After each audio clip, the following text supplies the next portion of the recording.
The first thought appears in the room before anyone speaks. A shape, small, faint, barely there. You blink and it's gone. You assume you imagined it. Then another thought appears. And this time it doesn't disappear. This is the day after thoughts become physical. At first the objects are harmless. A flicker of light when someone remembers something pleasant. A soft distortion in the air when someone worries. A brief shadow when regret passes through the mind.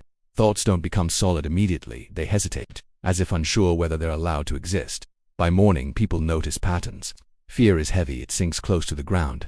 Joy rises, light and unstable, like it might float away if ignored. Anger is sharp, it cuts space. No one knows how it works. Only that thinking is no longer private.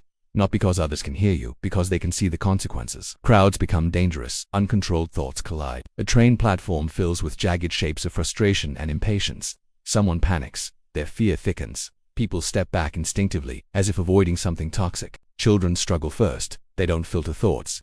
Their imaginations spill into the world. Monsters appear and vanish constantly. Parents learn quickly that reassurance isn't enough anymore. Calm must be felt, or the room fills with chaos. Lies stop working.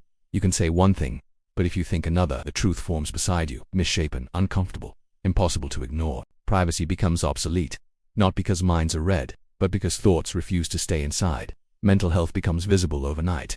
Anxiety manifests as clutter. Depression as weight. Some people wake up buried beneath the thoughts they've been avoiding for years. Others feel lighter than they ever have. People begin training their minds. Meditation isn't spiritual anymore, it's structural.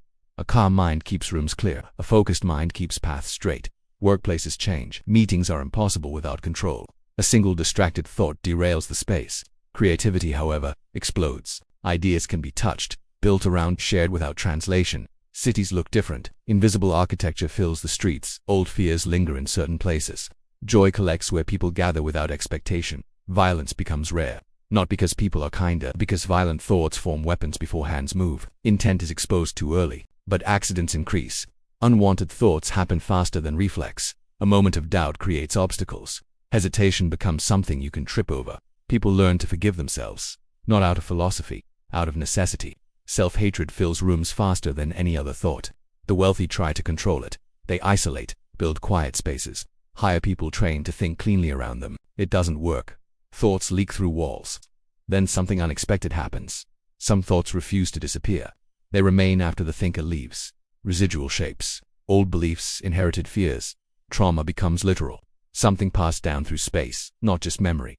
History becomes visible. Places where suffering happened feel crowded. Places where hope once lived still feel open. The world reveals what it remembers. Eventually, someone asks the obvious question. If thoughts can exist, what happens to them when we're gone? The answer arrives slowly. Thoughts don't vanish, they dissolve. They return to something larger. People realize they've been contributing to the atmosphere all along. Every idea, every fear, every kindness, nothing was ever wasted.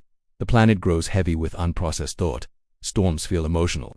Silence feels intentional, as if the world itself is reacting. Humanity adapts, not by thinking less, by thinking carefully, because now every thought leaves a mark. The day after thoughts become physical is not the day imagination dies. It's the day responsibility begins. You were never punished for thinking. You were trusted with it. This is the day after. If this stayed with you, there are more worlds waiting. Until next time, think carefully. You're building something.